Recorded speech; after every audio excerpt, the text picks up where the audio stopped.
Dennis Prager here. Thanks for listening to the Daily Dennis Prager Podcast. To hear the entire 3 hours of my radio show, commercial-free, every single day, become a member of Pragertopia. You'll also get access to 15 years' worth of archives, as well as the daily show prep. Subscribe at Pragertopia.com.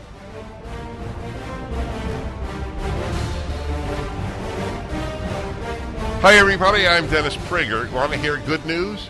I'm not joking. I have honest-to-goodness good news. New York Post, which has many important articles. Over 100 Harvard professors form a council in a fight for free speech amid what they call a crisis. That's good news. And I will say I'm not surprised that it's Harvard. Harvard is as left-wing as any university, but there are people there who actually believe in truth. It's a minority view on virtually every campus in the United States. Over 100. See, this is what needs to be done, but I will be very pleasantly surprised if more than 10 other universities in the country have a council for free speech composed of professors. When you're at Harvard, you can sort of get away with it. But if you're at, I don't know, the University of Wisconsin, which is a prestigious university, for whatever reason, you are more afraid of the mob than you are at Harvard. More than 100 of the school's faculty members have joined the new Council on Academic Freedom.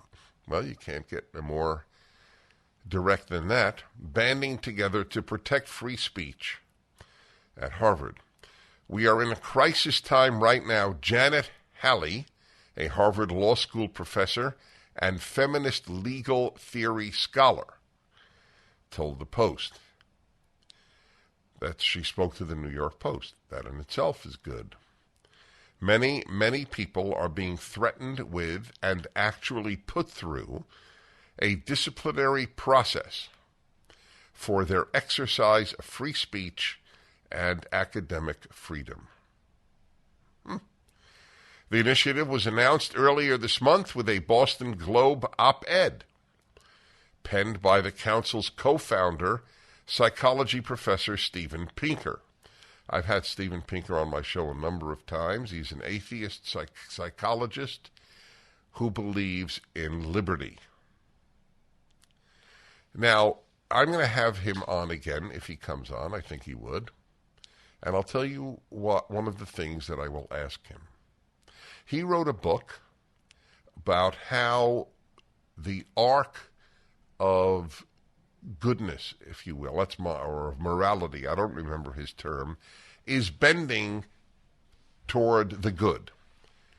That it's a book of optimism, which I found a bit strange, given that we just left the 20th century, the century of more barbarity than any in the history of the world, and every century has been barbaric.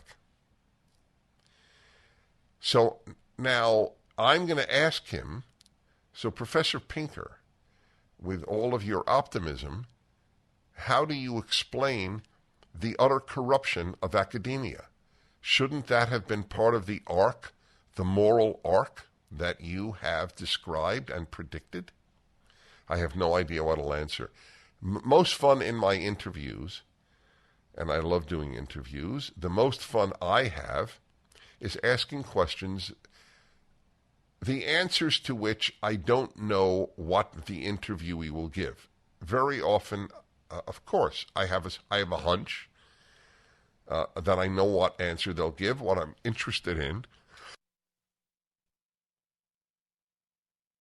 is hearing the way that they will express it. That's obvious, to me at any rate.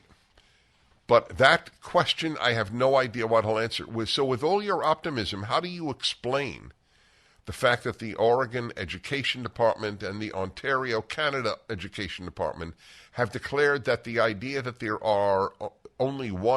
is only one answer to a math problem is white supremacist.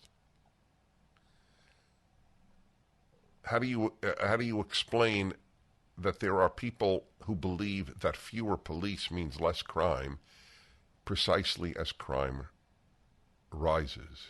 I mean, there were so many questions to ask him. Why did you, when you wrote your book, Professor Pinker, I don't recall doing this before, giving you a series of questions that I will ask a guest. But anyway, and given your optimism, sir, when you wrote your book, did you ever imagine you would have to form a council on free speech at Harvard? I find optimism in that sense silly. It's wishful thinking. The human capacity for evil is so extensive. The initiative was announced earlier this month. I told you that. With an op-ed by Steven Pinker, who declared, quote, "Eternal vigilance is the price of liberty, and if we don't defend academic freedom, we should not be surprised when a disgusted citizenry writes us off." A disgusted citizenry, to a large extent, has written you off. That is correct. Actually, he wrote years ago, and I've quoted him in pieces I've written, that the university has become a laughingstock. Many people think, this is citing Professor Janet Halley, the professor of law at Harvard, many people think that they're entitled not to be offended on campus, and they are willing to complain. It's very difficult for institutions to stop the disciplinary wheels from churning. Yep. Despite consistently topping U.S. News & World Report's college rankings, Harvard ranked 170th out of 203 schools on the 2022 Campus Free Speech Rankings of FIRE. Well, that's the organization that ranks them. Wow. My graduate school, Columbia University, was last. I was not surprised.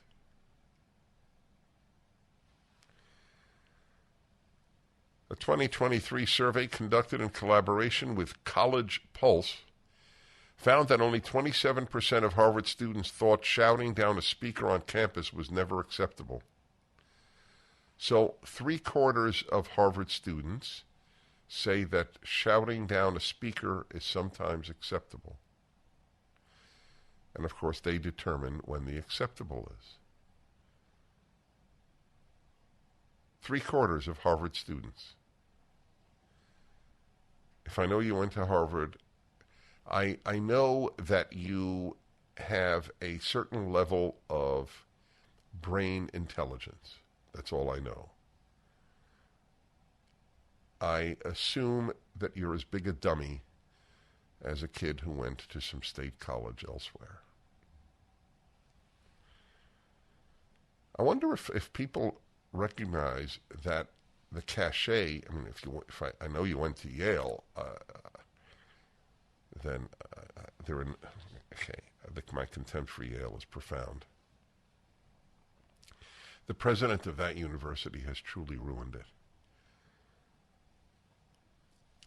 Here's another one. 26% of college students said it's at least occasionally permissible to use violence to stop speech on campus. 25% say that you can use violence. Well, this is what they have been taught. I'll bet more of the professors, a bigger percentage of professors believe that.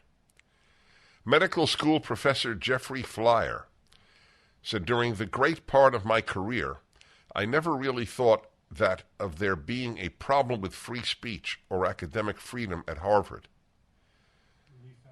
I mean, that would have almost seemed like a non sequitur. Well, there you go. There's another surprised liberal. These are liberals. Some of them might say they're leftists, but you are the positions you hold. If you're for free speech, you're not a leftist. By definition. There is no instance of the left being in power since Lenin in Russia that they have allowed dissent. Flyer is co-president of the new group and from the medical school, which he hopes will help fortify free speech on campus and preemptively prevent censorship. When the next instance occurs, this group will spring into action both behind the scenes and publicly. All right, there was good news. Rare indeed these days. Every day when I pass a mirror, I still can't believe it. It's me!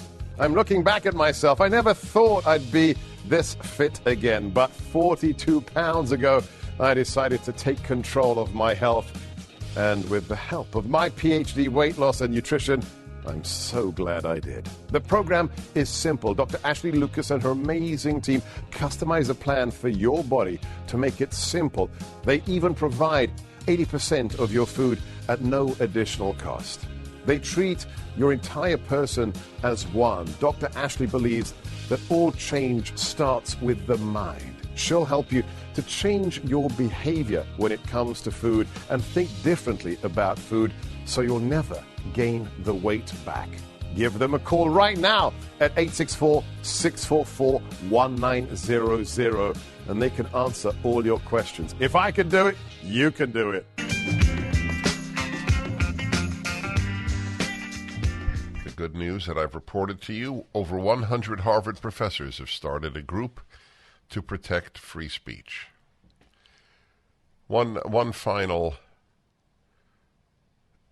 Two final sentences here that are very interesting. One of his fellow co-presidents, philosophy professor Ned Hall, that is president of this new council, said the council, quote, is resolutely nonpartisan. It pulls members from across the political aisle. Some people will read the expression of academic freedom as code for right wing, but it's simply not. Isn't that interesting? That when you have the words free expression, it is assumed to be right wing, even by people on the left? Isn't that a compliment to the right wing? According to Fire's survey, only 14% of students would feel very comfortable expressing controversial views with peers. And 3/4 of students are at least somewhat worried about reputation damage if they express an unpopular opinion. That is the state of academia in the United States. And now for some bad news. I had to somewhat buffer this. This is from NBC TV News in Burlington, Vermont. Vermont school district's use of gender-inclusive language in health class sparks backlash. So listen to this. I have the actual letter sent out on April 20th from the Essex Westford School District. Again, Burlington, the area of Burlington, Vermont. Dear 5th grade families and caregivers. It's an interesting, even that, I didn't pick up on that until I read it out loud. Dear 5th grade families and caregivers.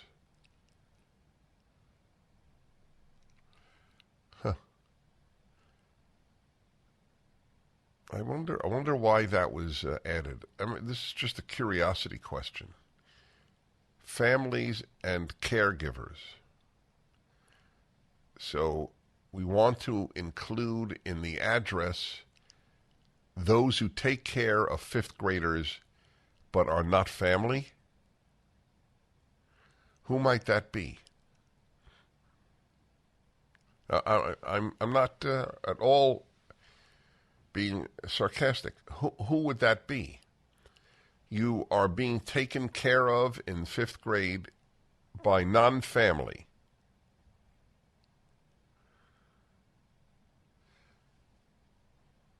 Maybe somebody could call in. I'm very curious what they had in mind. I usually understand the left because of their desire to be inclusive. But who is that including? All right. Also, remember, this is to 5th grade. How old are you in 5th grade? 9? Is that right? I think of it this way. 5th grade kindergarten, 6th grade first, 7th grade second, 8th grade third. Wait, no. 10 to 11. What? It's 10 to 11? What did I say? I don't know. It's too busy. Okay. I said 9. Okay, 10 to 11. It is time for our science health unit about the human body focused on puberty and the human reproductive systems. This unit will take place during the last few months of school. We will focus on the physical and emotional changes that occur during puberty and briefly introduce the basic structure and function of human reproductive systems. Students will be participating in whole group discussions and have private reflection time. So, I didn't have this in 5th grade. I didn't have private reflection time on puberty. And now that I think of it, that may be a real lacuna in my life. Yep. If I were seeing a therapist, I would have to say, you know what? I think the root of my issues is that in 5th grade I didn't have private reflection time on puberty.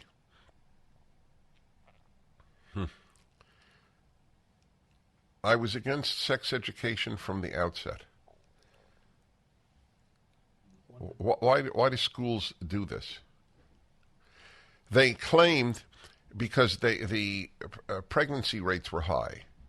Have they been lowered one drop by all of this sex education?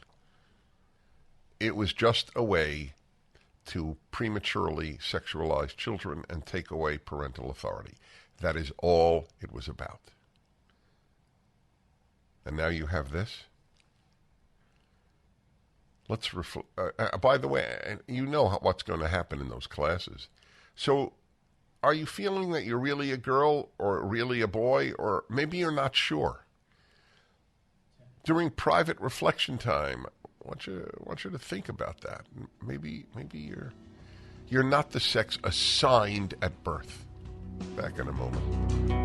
COVIDTaxRelief.org got a small retail business almost $80,000. COVIDTaxRelief.org got a manufacturing business nearly $250,000. And COVIDTaxRelief.org just got a large distribution business almost $900,000. If you run a business, church, or nonprofit and paid your employees through all or part of the pandemic, you could qualify for up to $26,000 per employee through the government's CARES Act. But beware of clickbait or pay-up-front companies that make you do the work and take a huge percentage of your refund. COVIDTaxRelief.org receives a low, reasonable commission only after you receive your refund. And with 300 CPAs and tax experts, no one is better at getting you the maximum benefit than COVIDTaxRelief.org. Visit COVIDTaxRelief.org now because this plan expires soon. That's COVIDTaxRelief.org, COVIDTaxRelief.org. Refund examples are not a guarantee and not all businesses qualify.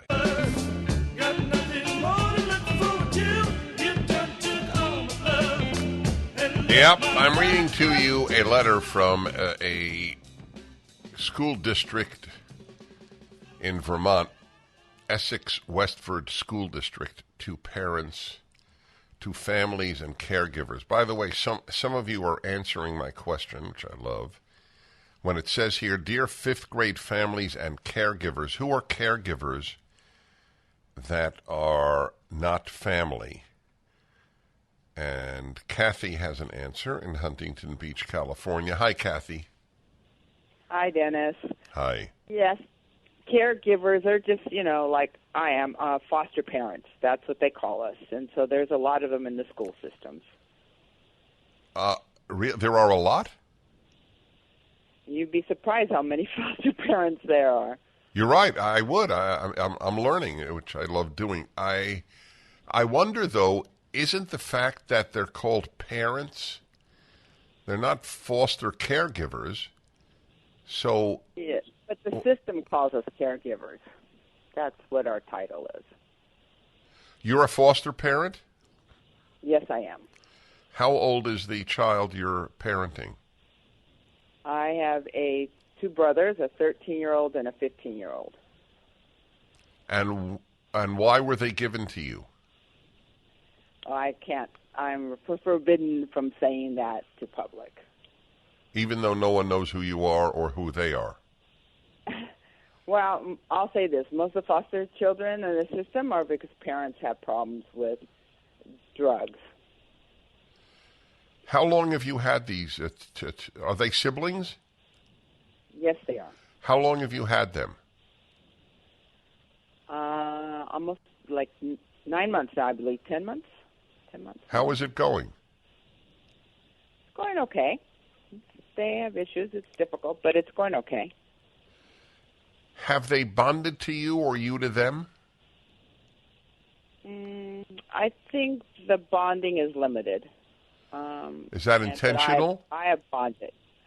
I think for them it is. For us, no, I've bonded to one of them very much. Yeah. How long will you have? Teenagers, Dennis. Yeah, that's a very good point. Yes, no. Your point is well taken. I have an interesting take on teenage, but I want to. I really am interested in this. How long will you have them? Probably they're on their way back to go to be reunification, as they call it. So I would think maybe another month. That's it. Do they want to go back? Yes, very much so. Fascinating.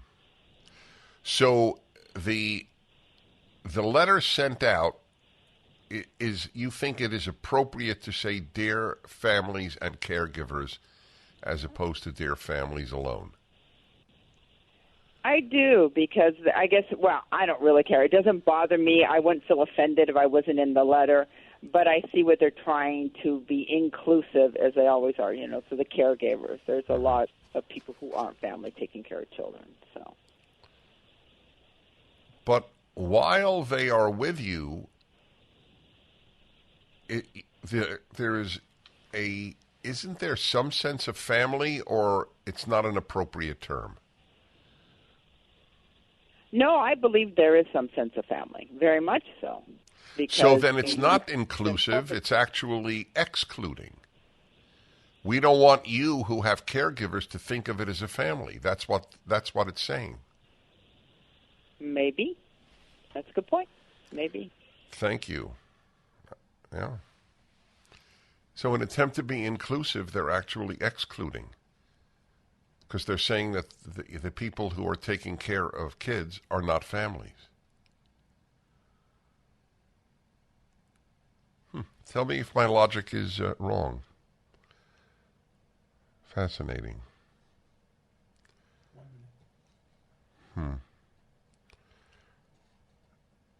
Let's see. Donna in Georgia says other caregivers would be nannies. Yeah, it's hard to imagine this letter was written to nannies, but thank you for calling. Foster care is the reason why they include caregivers. That's another call. All right, so again, it's hard for me to imagine that any foster parent would get this note from the school district and go, wow, thank God, now I know I'm included. We'll be back in a moment. Just when you thought it couldn't get any better, Mike Lindell with My Pillow is launching the My Pillow 2.0. When Mike invented My Pillow, it had everything you could ever want in a pillow. Now, nearly 20 years later, he discovered a new technology that makes it even better. The My Pillow 2.0 has the patented adjustable fill of the original My Pillow, and now with a brand new fabric that is made with a temperature-regulating thread. The My Pillow 2.0 is the softest, smoothest, and coolest pillow you'll ever own. For my listeners, the My Pillow 2.0 is buy one, get one free offer with promo code Prager. My Pillow 2.0 temperature regulating technology is 100% made in the USA and comes with a 10-year warranty and a 60-day money-back guarantee. Just go to mypillow.com and click on the radio listeners square to the buy one, get one free offer. Enter promo code Prager or call 800-761-6302 to get your My Pillow 2.0 now. So I'm reading to you a letter sent out by a Vermont school district to families. They don't use any more dear parents. That's another thing. Because they don't want to imply that everybody has a parent. So what they do is, this is what the left does. It eliminates the ideal. Simple. Families and caregivers. All right, anyway, the point is not even that. So they're telling them that they're going to, in 5th grade, they're going to start learning about puberty and the changes that they will feel. It will all be, of course, propaganda. I would take my kid out of that school and either find another school or simply a homeschool, which is what I think the ideal is. It is an extremely hard decision. No pain, no gain in life. People are taking, understandably, by the way, the easy way out because of finances and other things that are involved in homeschooling and won't do it. Here's an interesting question for you. What percentage of parents regret, now that their kid is in his or her 20s, regret that they did not homeschool their kid versus the percentage of parents who regret that they did homeschool their kid? What would you say the data would be? What percentage of parents do you think regret that they didn't homeschool their child? Well, I would say that every single parent who has a leftist child would be an example of somebody. So that would be about half, about 50%. And it may be more. What percentage of parents who did homeschool think, I spent too much money, I lost too much money in one of our incomes, it was too difficult, or I'm not happy with the result? What percentage of those parents you think that? 2%?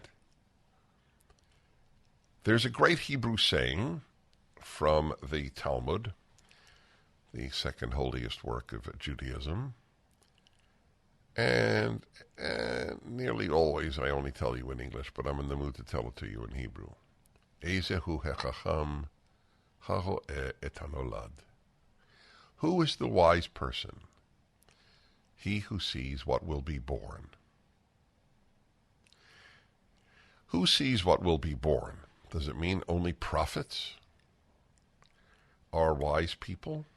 No. It's people who contemplate the consequences of their behavior. Sending your child to most American schools today means that you have opted not to ask, what will my child be as a result of the sick institution, which is usually, not always, the school that my child attends. So now it gets, of course, much worse, or I wouldn't have done this.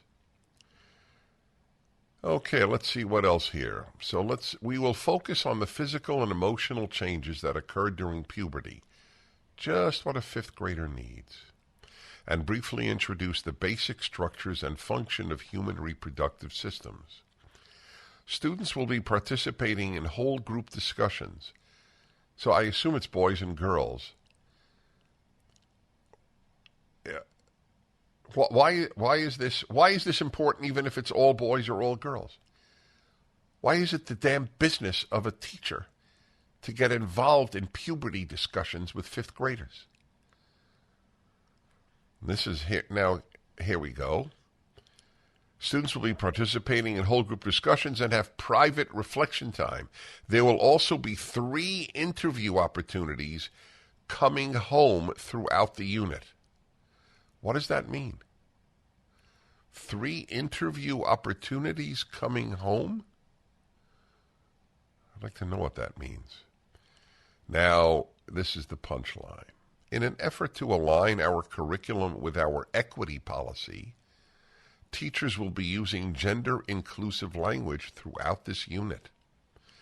With any differences, we strive to use person-first language as best practice.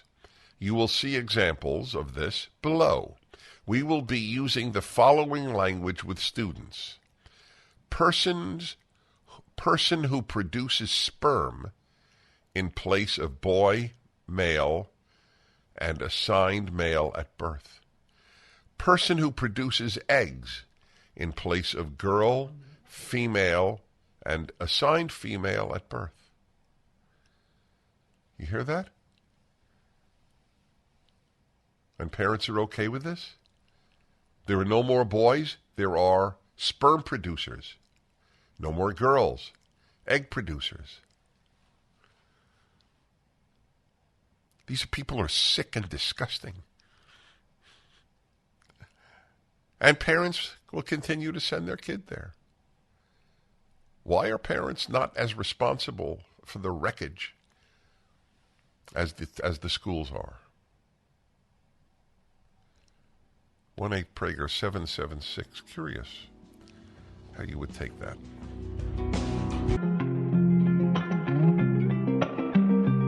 So the school district, including Burlington, Vermont, will now, as of 5th grade, no longer refer to boys as boys or men as men, but rather as people who produce sperm.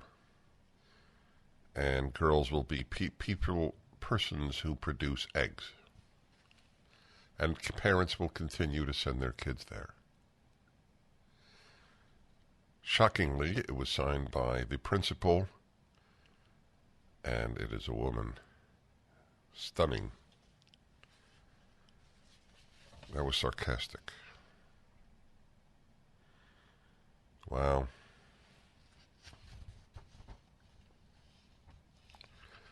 By breaking down language to be more inclusive, to talk about what body parts do rather than who people are, it helps young people access the information no matter the identities they hold.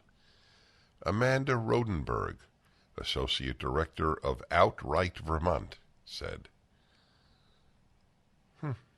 Shocking, another woman. They can connect that this body part does this thing, and that means XYZ for my future. I didn't quite understand what that meant. I read it a few times.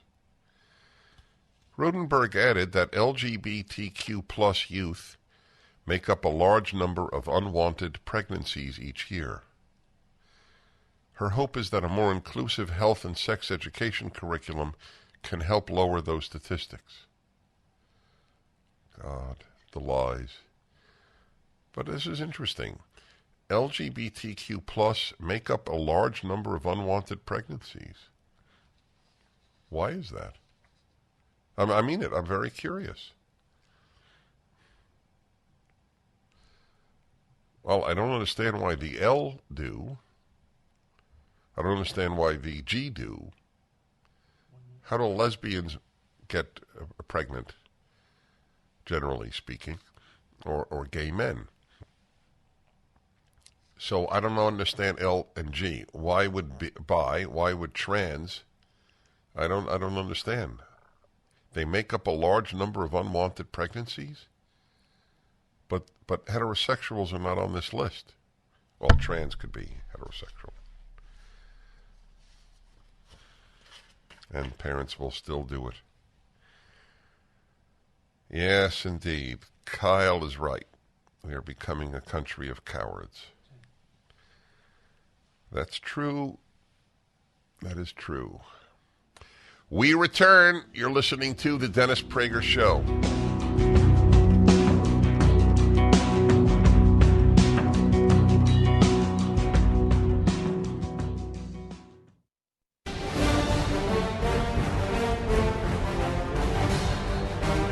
Hi, everybody. Dennis Prager here. Tucker Carlson has been the dominant issue. Fascinating.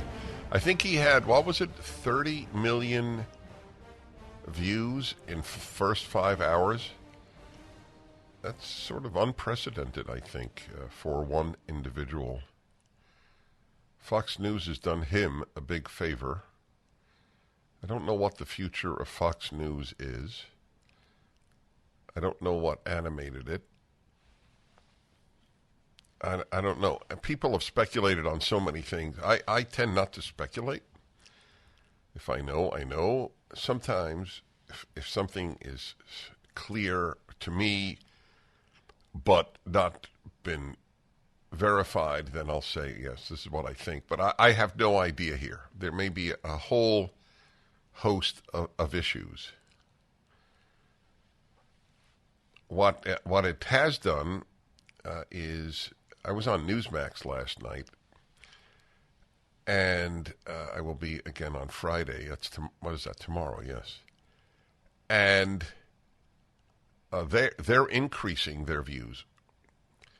So people are gradually moving over in terms of conservative networks to a number of conservative alternatives on the internet and sometimes cable as well. There are two countries. There's the New York Times country, and then there is the conservative country. They have nothing in common. A very tragic fact. I don't sugarcoat reality. I look at human nature and I understand its proclivities, and I aim to have people be better and more good, which is what better means. I said recently in a podcast debate that my aim is to produce good people, not saints. Then people dismissed that. They thought it was a very bad comment. Our task is to try to produce saintly people. Given the amount of evil on this planet, I actually would be quite satisfied with the world being good.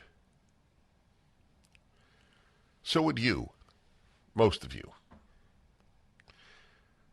A very important question in any event. To be good involves being courageous. That alone is so rare. So I've never pushed people toward the saintly. Let's be honest, courageous, get married, make a family. Pretty basic stuff. But for some, and I'm thinking in religious communities, that's not enough. And I understand that. But for the great majority of people, there are people who can live a saintly life. But for the great majority of people, let's aim that they don't hurt their fellow human being, which vast numbers of people do. Well, anyway. The first hour of my show today, incidentally, I will be speaking tonight in Phoenix for the Patriot there. And I believe, I want to give you the, let's see if that is from right here. Yeah, that's right. Here it is. So go to Let's see, 960thepatriot.com. If there are still tickets, I don't know. The event is tonight in Phoenix. It's a blast, these cigar nights.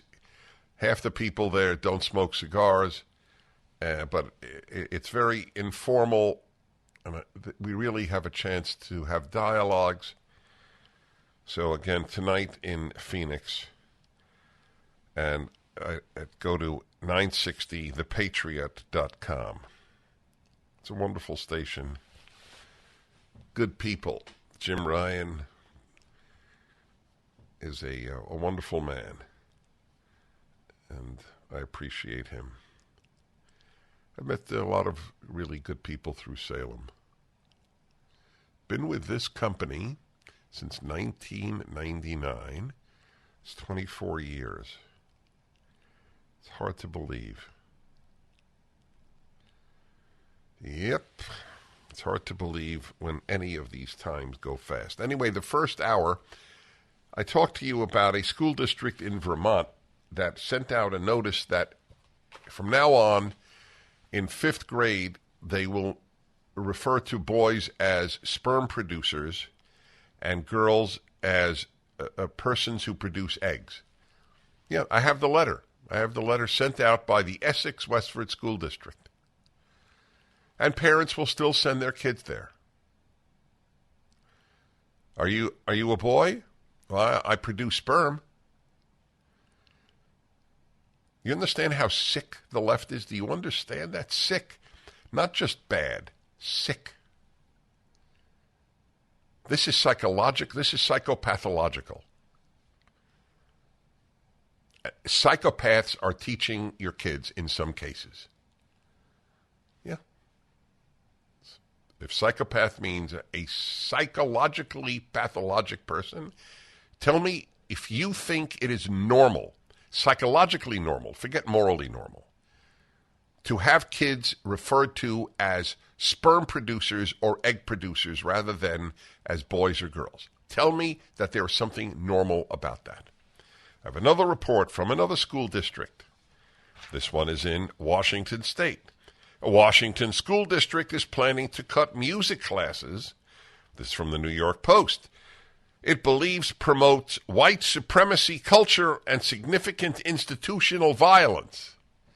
The Olympia, that's the capital of Washington, school district, which is facing a budget shortfall of $11.5 million, voted last week to eliminate band and strings for 4th graders in an effort to both save money and fight racism. Because if it is not clear to you that band and string playing is white supremacist, that means you graduated school a while ago. It's not clear to you. Yeah. Students at some campuses are required to miss core instruction in order to attend music classes, the school board director Scott Cliffthorne said. What core instruction are they missing? Music is very, very, very, very important. It's like another language. Are they giving sex education at this school? Why don't you eliminate that instead of band instruction? We also know that there are other folks in the community that experience things like a tradition of excellence as exclusionary. Oh, really? There are people who regard a tradition of excellence as exclusionary. By the way, they're right. You can't deny a truth. A tradition of excellence excludes the non-excellent. That's entirely accurate. If you don't pursue excellence, a tradition of excellence excludes you. Good. My God. To become the head of a school district, do you have to be a fool? I mean, is it a requirement? We're a school district that lives in and is entrenched in and is surrounded by white supremacy culture, and that's a real thing. This is the head of the school district in Olympia, Washington. Man's a liar, aside from everything else. Really? You're entrenched in, live in, and surrounded by white supremacy culture? In Olympia, Washington? Any examples? Yes, teaching string playing. Why didn't I think of that?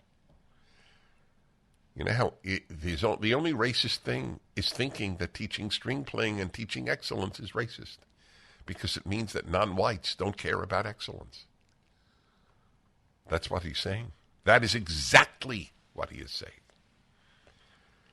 The board director told concerned parents that there was nothing intrinsically white supremacist about string or instrumental music, but warned that there are ways in which it could contribute to the racist culture.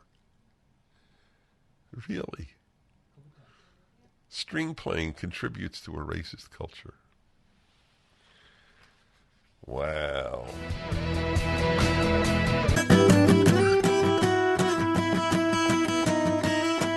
So what do you think of all these stories that I'm telling you?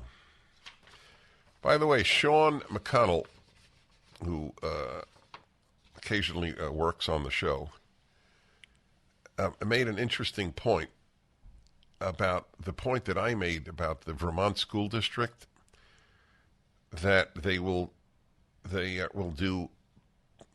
refer to fifth graders as persons who produce sperm rather than boy male or assigned male at birth, and person who produces eggs in place of girl female and assigned female. But that's not true, because if they have a trans fifth grader, they will be saying, let's say it's a girl who says she is a boy, so she is this is not instead of boy, because they will say person who produces eggs. So this is really, it's all about trans. And parents will continue to send their kids to that Vermont school. Parents in Olympia, Washington will continue to send their kids there, where they teach that apparently, first of all, according to this fool, and it's generally a requirement in education today, especially people who run school districts, that they are surrounded by and entrenched in white supremacist culture. And he warned that string or instrumental music can contribute to racist culture. Here is his statement. The way in which it is, and the ways in which all of our institutions, not just schools, but local government, state government, churches, and neighborhoods, inculcate and allow white supremacy culture to continue to be propagated and cause significant institutional violence, are things that we have to think about carefully as a community. Does he believe anything he just said? I don't know. I admit it, I don't know. In Olympia, Washington, the churches and the neighborhoods and the state government, local government, isn't it mostly run by Democrats? And they're propagating violence, institutional violence against other races? The decision angered parents, one of which said the decision was par for the course for the controversial board, which allowed one of its elementary schools to ban white students for a new safe space club. Ban white students. The left is evil. I give you an example virtually every day that I broadcast. And the parents will continue to send their kids there. What is more precious to you than your child? I asked last hour a question.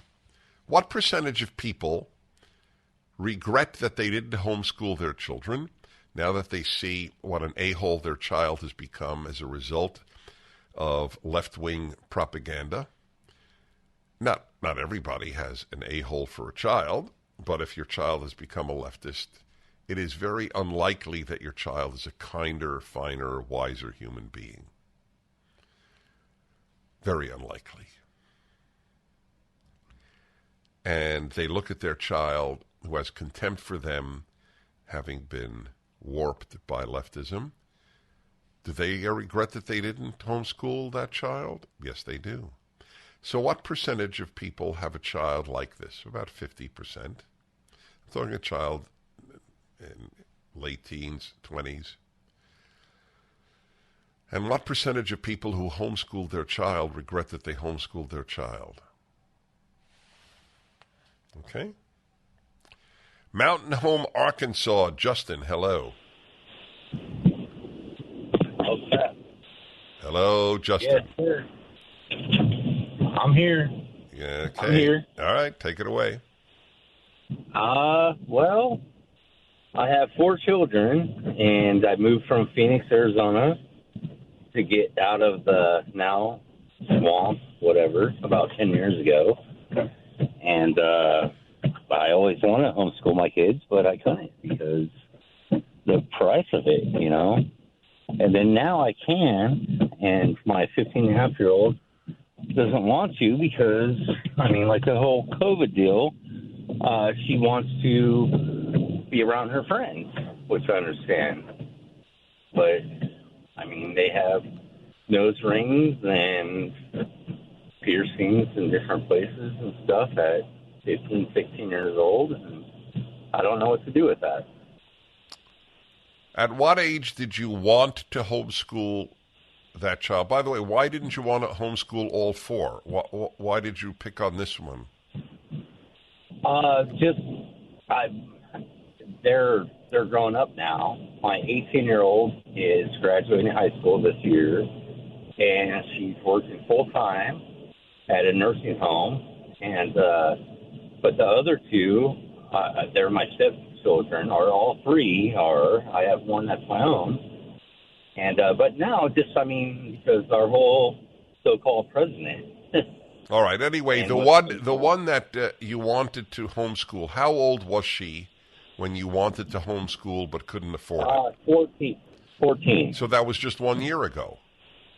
Yes, sir. She would have accepted it a year ago, but won't this year? No, she wouldn't then either. Okay, so the issue was not just a monetary one.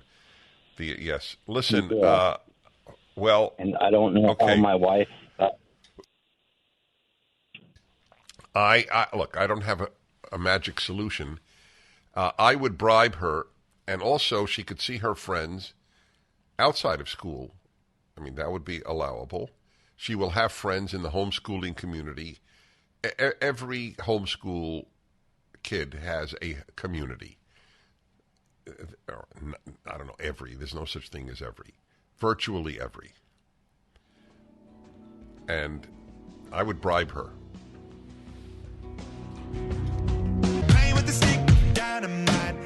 The stories I am bringing to you about schools in America are truly dystopian. Dystopia is the opposite of utopia. I don't think Aldous Huxley in Brave New World or Orwell in 1984 could have imagined these things. And they are everyday occurrences. You realize what I said to you about Vermont? They will be teaching puberty lessons to 5th graders and have them talk about their identities, boys and girls together. So do you really feel you're a boy? And they won't be saying boys and girls anymore at these schools in Burlington, Vermont. They will be saying sperm producers and egg producers. And now this story out of Olympia, Washington, where string practice, that is violin, cello, viola, can easily produce white supremacy. This is a statement, I read it to you, the direct statement by the head of the Olympia, Washington school board. And yet the parents will continue to send their children there. Your child would be a better human being if you took your child out of school and had them apprentice with a plumber. I mean that literally. Now, I'm for homeschooling, But in terms of the type of human being that will result, in terms of psychological and moral health, they would be better off if they were apprenticing some blue-collar work. Anyway, with AI, it'll only be blue-collar work anyway in the future. Artificial intelligence. It is endless. I mean, the articles every single day, another school district. Here's another one. Wall Street Journal. And these are articles of this past 2 days. Schools are ditching homework and deadlines in favor of equitable grading. This is in the Clark County where Las Vegas is. And the nation's 5th largest school system has joined dozens of districts in California, Iowa, Virginia, and other states in moves toward equitable grading. Why don't they have equitable grading in sports? Why do they allow one team to win? Do you realize it's the only arena of life in America untouched by equity? The only one is sports. It is part of the reason for its popularity, even though it has been devastated by the left and the cowards who own NBA, NFL, NHL, and Major League Baseball, MLB teams. Why don't we have equity in results in sports or equity in race? I was watching at a restaurant where I was eating. The TVs were on, and they had NBA playoffs. And I don't remember which 2 teams, but there was not a single white player on with the 10 people playing, which, by the way, I couldn't care less. But if you really want equity, why is that allowable? So let's see. Equitable grading. Leaders in the 305,000 student Clark County district said the new approach was about making grades a more accurate reflection of a student's progress. See, not a student's attainment, a student's progress. Homework is typically played down, and students are given multiple opportunities to complete tests and assignments. Multiple opportunities. In Las Vegas, some teachers and students say the changes have led to gaming the system and a lack of accountability. Really? Why would that happen? If you go to a job in real life, you can't pick and choose what tasks you want to do and only do the, quote, big ones, said Allison Henderson, a high school English teacher there. Lessons drag on now, she said, because students can turn in work until right before grades are due. We're really setting students up for a false sense of reality. Oh, how's this? You can't get a 0 on a test. Grades start at 49 or 50 because we don't want you to feel bad. So if you get no answers right, you don't get a 0, you get a lie. You got 50%. That's a lie. So we're teaching students lying is fine. You got no questions answered correctly, and you got a 50. Wow. So if I don't show up for any of my radio shows, will Salem pay me 50% of my salary? Hey, that's a thought. I gotta use Las Vegas school system as a guideline. So I've given you today just 3 examples from Olympia, Washington, Las Vegas, Nevada, and Burlington, Vermont. And you still won't take your kids out. If you're a grandparent and you have the money, you should tell your child, I will pay the difference if one of you leaves your job to homeschool my grandchild. I will pay the difference. And a lot of you can afford it. A lot of grandparents have more money than their children.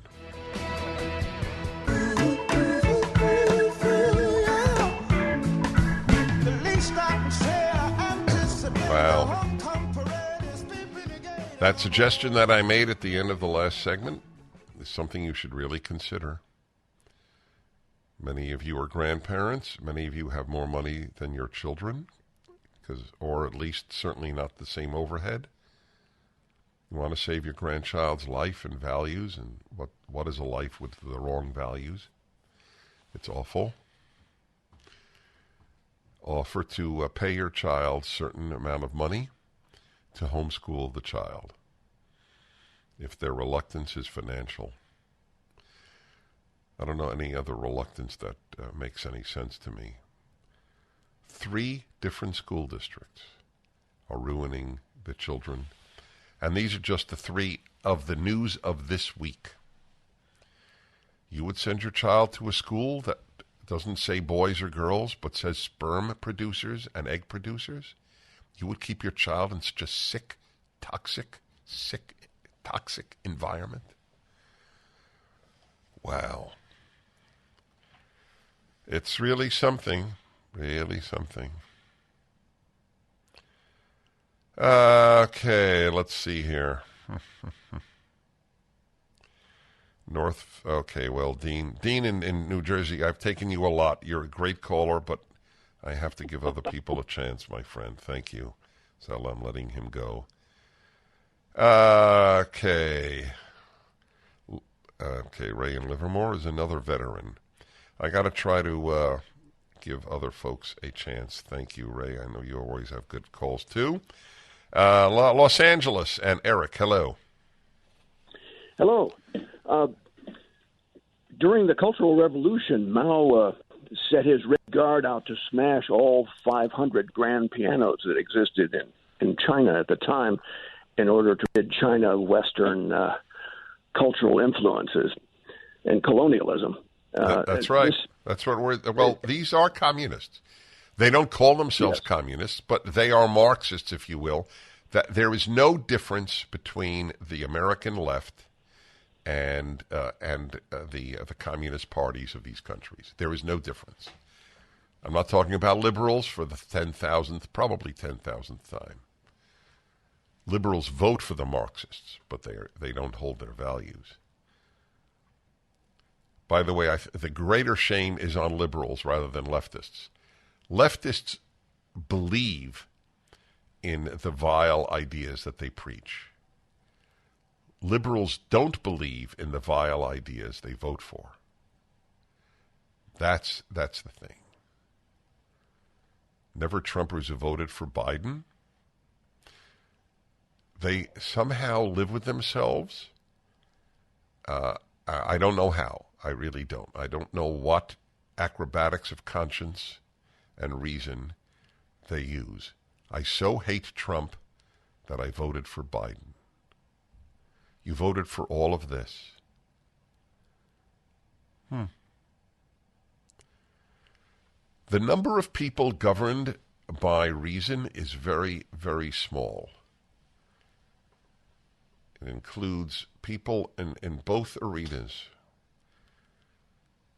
It's more on the left, but it is also on the right. It's one of the sobering realizations that I have come to in my long life. The power of the emotions is very great, and in most people it is not surmountable. Well, all right. Daytona, Florida. JR, hello. Hey, Dennis. I guess my fundamental point right now, I have 2 kids in college. The only reason that they're not totally whacked out of their minds is I grew up completely conservative from my early 20s, and when I had children, their homeschooling was when they got home from school, and I would look at their homework, and I would actually have a conversation with them and say, okay, what did you learn today? And you know how a kid is. Well, nothing. Well, no. Tell me what you learned in this class and that class. And so I slowly taught them the filter of what they were dealing with. And I did not have the option of fully homeschooling my children. They turned out fantastic. I still talk to them once a week. They're both at Ohio State University. They're both in pre-med in engineering. So they can eliminate a lot of the silliness. But the courage of parents right now is at, in my opinion, an all-time low. They don't want to rock the boat. They don't want to fight for their children. They don't want to, make a new. Why? Why don't they want to fight for their children? That is a wonderful question, and if I had an answer, I would tell you. But I'm talking about educated people with right. good jobs. Okay, I will offer an answer. Cowardice. That's it. It's hard to fight because if you fight, you can get hurt. That's it. It's that was one of those questions that I asked where I thought I had an answer to the question. Why don't parents fight for their children?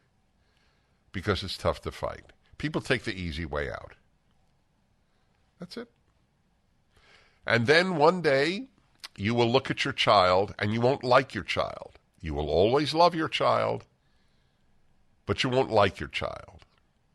And frankly, that's at least as important as loving your child.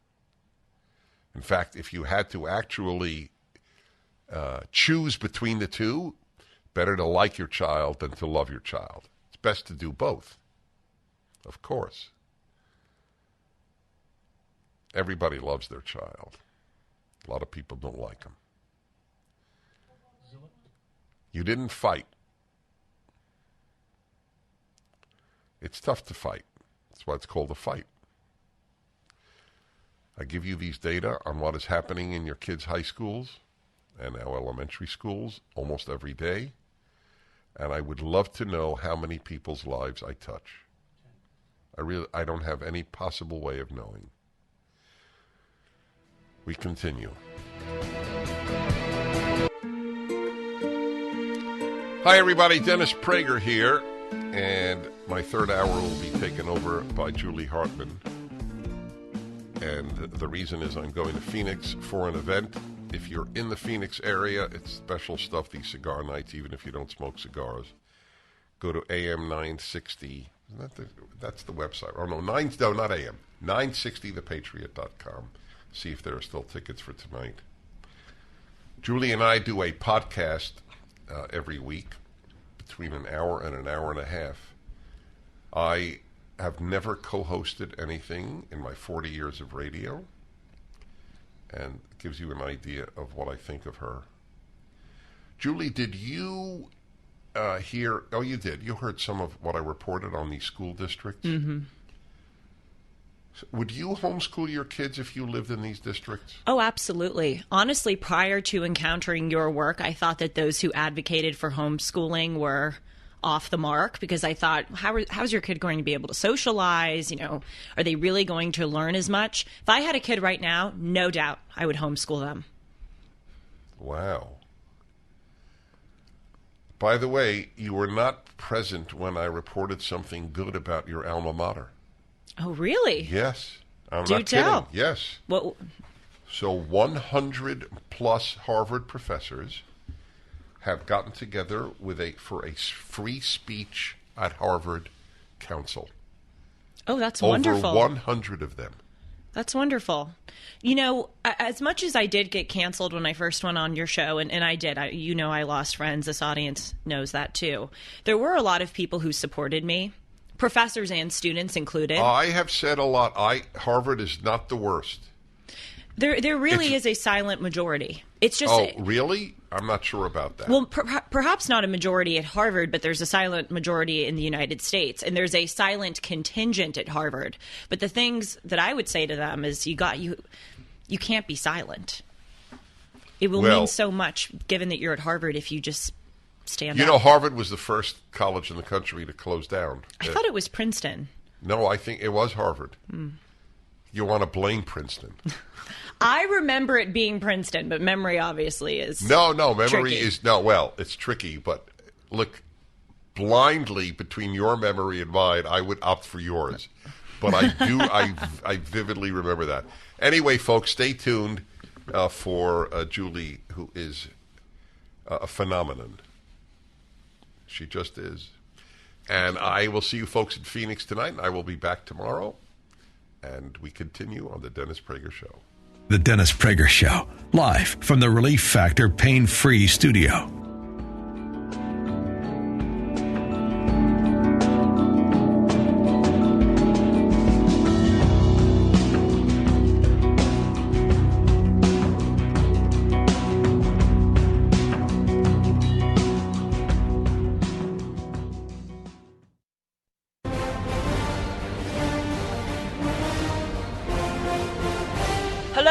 friends, and welcome to the third hour of the Dennis Prager Show. As you may have heard in the last segment, Dennis is actually right now in a car on the way to the airport to fly to Phoenix to give a speech, or I guess host a cigar lounge hangout.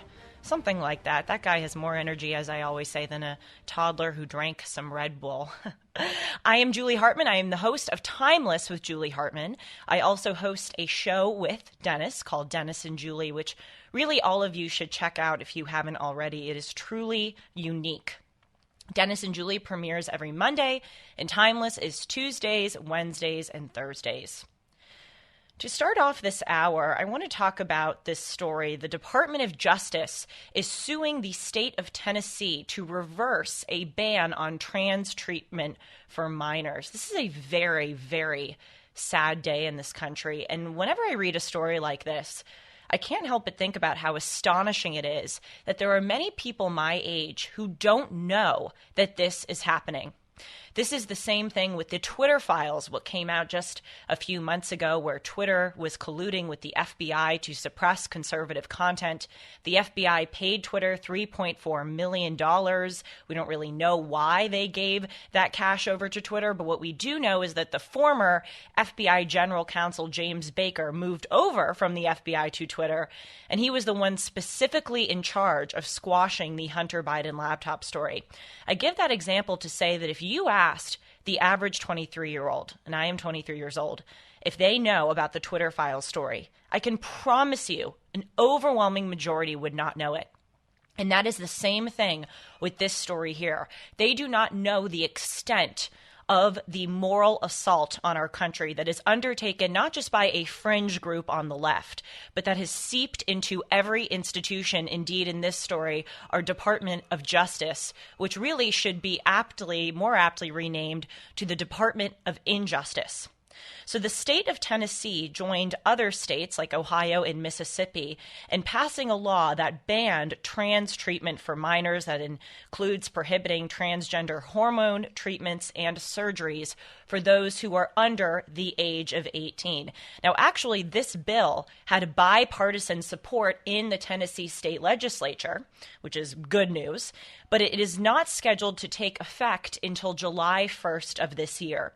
So in this interim period, our Department of Justice, headed by the left-wing Attorney General Merrick Garland, is not focusing on our border issue, not focusing on the fentanyl crisis, not focusing on crime that has run rampant in our cities, not sending Charles Lieber, who is a former Harvard professor of chemistry who was paid off by the Chinese. They just announced that he is not getting any jail time. They're not focusing on the payouts that other individuals, such as members of the Biden family, get from China. No, that's not what our Department of Justice is focusing on. Instead, they are suing the state of Tennessee. They have argued that this new law, which again, if it will still take effect, would take effect on July 1st, violates the Equal Protection Clause of the 14th Amendment, because allegedly it discriminates against transgender youth diagnosed with gender dysphoria. This is what the lawsuit claims, quote, while allowing non-transgender minors access to the same or similar procedures. I'm very eager to hear your thoughts about this. 1-8-PRAGER 776, 1-8-PRAGER 776.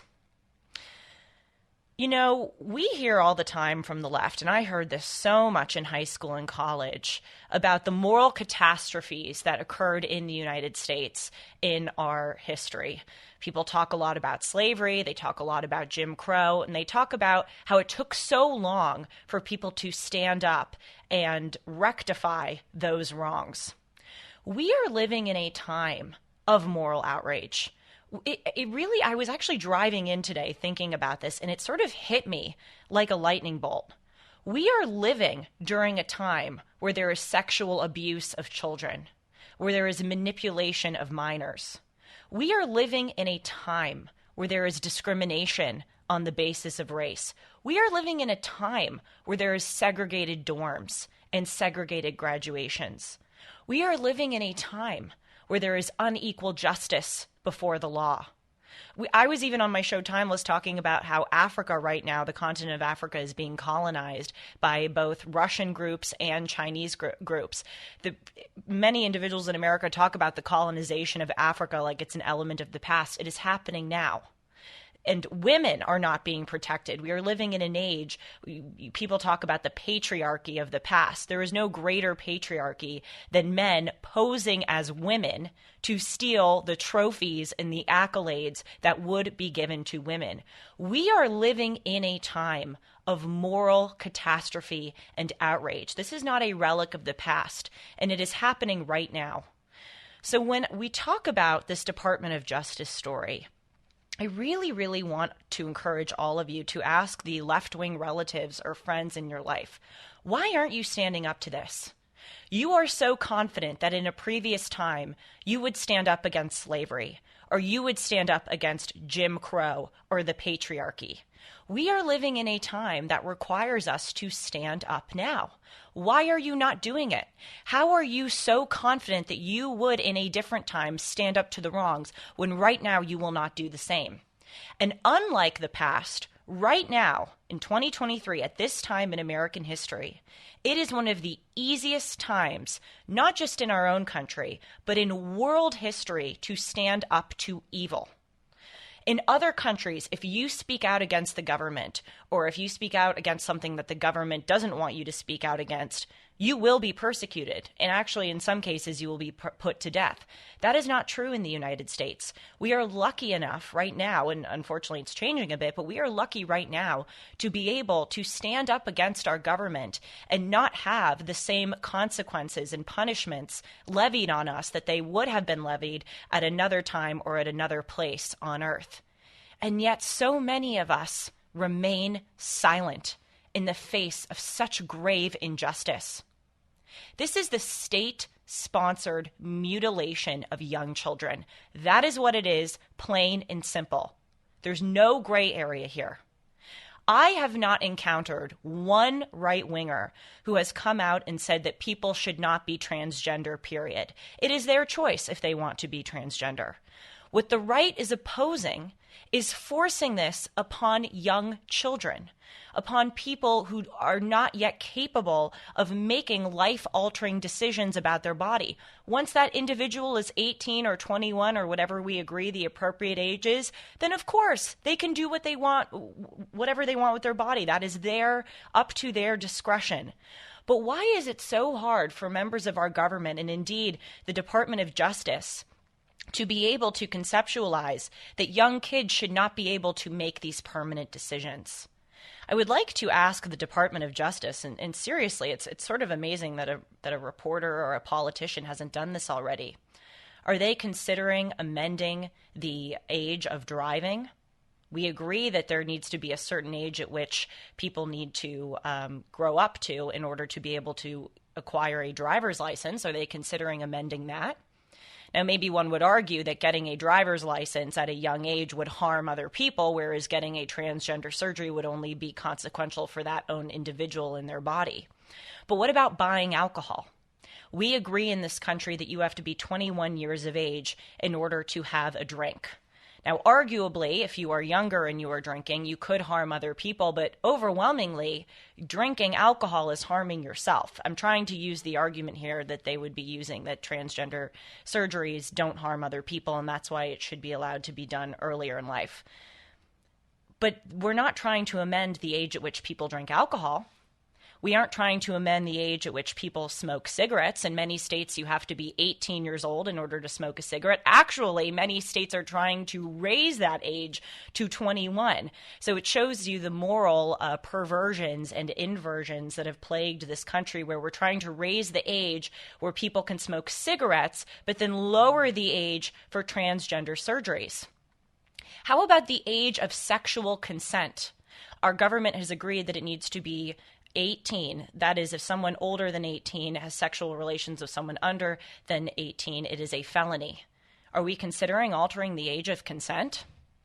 The sad news is they probably are. That is the direction that we are going in. If we are saying that young people can make such permanent consequential decisions about their body, then all these other barriers will be eliminated.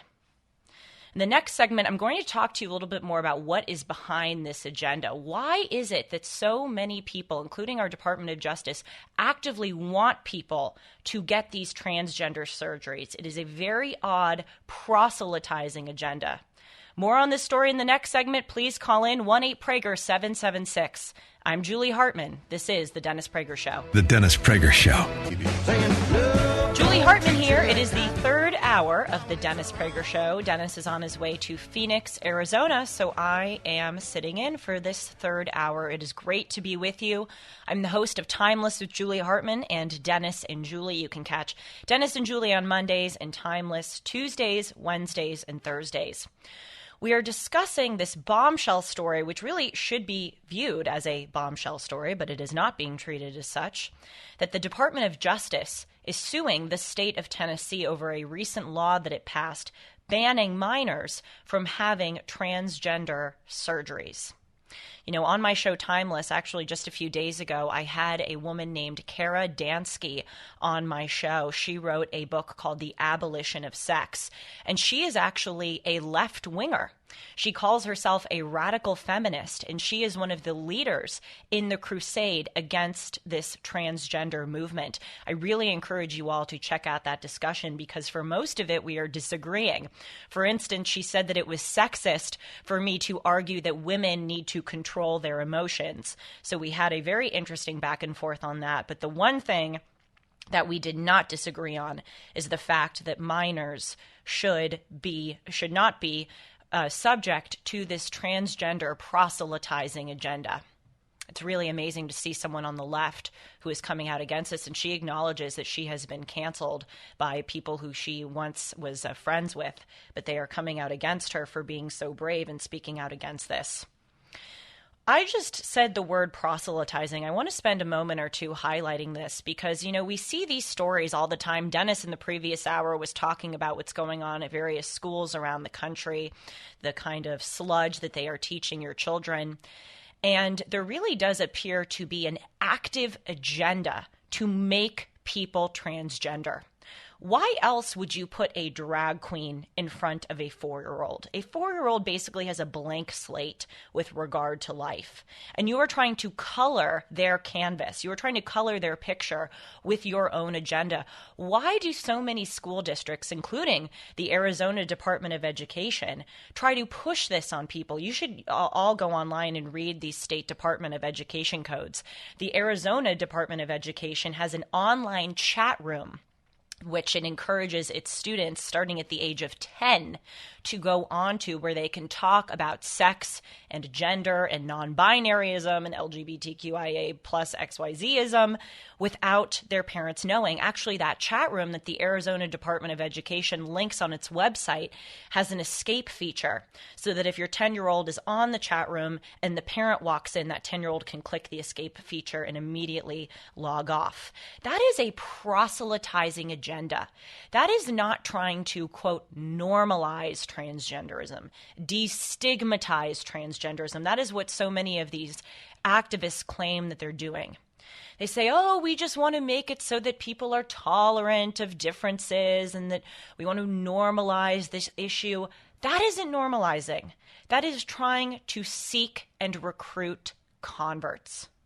I often give this example. Back in the 60s, in a lot of American public schools, there was this policy where if a young child wrote with his or her left hand, the teacher would try to convert them or make them write with their right hand. And over time, we in the United States came to see that that was probably not the best course of action. You shouldn't make someone who's left-handed write with their right hand. My question is, how is this any different? This is taking someone, to use the analogy, who is one way and trying to forcibly make them another way. Everyone deserves tolerance within the bounds of the law. That is part of living in a democratic, pluralistic society, even if we disagree with people's lifestyle choices. Insofar as they are within the bounds of the law, we have to lend them tolerance. But tolerance is very different than outright enthusiastic support and endorsement. And that is what we are seeing now with this Department of Justice suing the state of Tennessee. They are saying you need to enthusiastically support transgenders. You need to proselytize these young kids. And it is sick. And a final thing I'll say, and then I want to take a call about this issue. Isn't it fascinating to contemplate that every single one, and I mean every single one of the issues that our government focuses on are contrived? Think about this. Think about the emphasis on climate change, that climate change is supposedly a grave, what is the word, Sean? Existential, is that the word? Threat to our existence. They say that racism is rampant in this country. Of course, climate change exists. Of course, racism exists. But they talk about it as if it is this cataclysmic threat. It's contrived. It is totally contrived. Same thing with homophobia, the same thing with transphobia. In 2021, only 2 transgender individuals were killed in hate crimes. Actually, I don't even know if I'm remembering that properly. They may not have been killed. They may have just been the subjects of hate crimes. Really? Is that enough to say that transphobia is rampant in this country? And so what we are seeing at the highest levels of our government and what we are seeing in schools is that people are trying to manufacture and curate and contrive these issues because it meets their political agenda to do so. Meanwhile, we have many other issues that are not contrived, that are very real and pressing. I mentioned in the last segment our fentanyl crisis. Crime is running rampant. Of course, in this country, we have income inequality. There are a lot of issues that we have that we need to focus on. But instead, our Department of Justice is focusing on this contrived transgender problem. Yep, that's the state of America right now. Let's go to Paul in Manhattan, who I believe has some thoughts on this subject. Hi, Paul. Thanks for calling in. Hey, Joey, thanks for taking the call. I just want to say that, I read online that in all 50 states, unless you're 18 years old, you cannot get a tattoo. You can even have parental consent to do it. Yes. That is true. Thank you for that call. It's one of the other examples that I was listing in the previous segment. There's an age for alcohol. There's an age of sexual consent. There's an age at which you need to be in order to buy cigarettes. There's an age for a driver's license. And it's the same thing with tattoos. Why do we have all these other ages at which you need to be a mature adult to make that decision? But this isn't true with regard to transgenderism. I am such a fan, those of you who listen to Dennis and Julie know, of Dennis's Torah commentary, specifically Genesis. And in the first literally 3 chapters of Genesis, what God does is his sole project in those first 3 chapters is to make distinctions between male and female, man and animal, holy and profane, clothed and unclothed, land and sea, etc. And Dennis so eloquently highlights that this is the basis of civilization. It is to have these distinctions. What the left is trying to do is that they are trying to unravel distinctions. As you highlighted, Paul, they are trying to unravel the distinctions between maturity and immaturity, young and old. They are trying to unravel the distinctions between legal and illegal, noble and ignoble, right and wrong. This is part of a greater agenda to unravel these civilizational distinctions that make our society work. 1-8-PRAGER-776. I'm Julie Hartman. This is The Dennis Prager Show. The Dennis Prager Show. Julie Hartman here, in for Dennis Prager, who is on his way to Phoenix to smoke cigars with some of you. You can go online and book a spot with him still if you'd like to join him. I want to end this last segment by talking about something that could give us all a little bit of hope. I'm going to level with you a bit here. As a conservative talk show host, sometimes I feel like I am just throwing bad information out. It's so important for us to know about this information, to know about what's happening in our country, to be able to tell other people who don't know about it so they can wake up. But still, it's sometimes can be depressing. So I want to tell you something that should give us all something to look forward to. RFK Jr., as some of you know, is running for president of the United States as a Democrat. He is challenging our president, Joe Biden, for the nomination. He is the son of Robert F. Kennedy. He is the nephew of former President John F. Kennedy. And although he is running as a Democrat, it appears that he's sort of a dino, a Democrat in name only, because a lot of his positions are actually more aligned with conservatism. He has condemned elitism that has plagued the Democratic Party, the marriage between state and corporate power, how the Biden administration bailed out the billionaires at the Silicon Valley Bank, but then in the same month cut food stamps for 30 million Americans. RFK Jr. has talked about the weaponization of government against conservatives, and he has been especially brave with condemning the COVID lockdowns. In his announcement speech on April 19th, he really brilliantly analyzed the educational and economic catastrophes that emerged in the wake of those lockdowns, in addition to the 37,000 excess deaths from suicides, drug overdoses, etc., that happened. He has a troubled past. He has struggled with drug abuse and addiction. He has had some unfortunate failed marriages, but he's open about it. He says, I have so many skeletons in my closet. If they could vote, I'd be king of the world. But he said, I am running because I don't recognize my party, I don't recognize my country, and I want to go back to the Democratic Party of JFK, RFK, and Martin Luther King. And in his most recent lèse-majesté, for those who are unaware of the term, it's a French term to mean a rebuke of a monarch. In his most recent lèse-majesté of the Democratic Party, he has talked about how the DNC changed its primary schedule for the first time in 50 years to put South Carolina first instead of Iowa first in order to grease the wheels for President Biden, because President Biden did pretty well in the last primary season in South Carolina. We should all consider supporting RFK Jr. in the primary. You know, for some Republicans, it may be their first and only time in their life that they would vote for a Democrat. How about that? Thanks so much for joining us today, and please be sure to check out Dennis and Julie and Timeless with Julie Hartman. I'm Julie Hartman. This has been The Dennis Prager Show. Take care, everyone. The Dennis Prager Show, live from the Relief Factor Pain-Free Studio.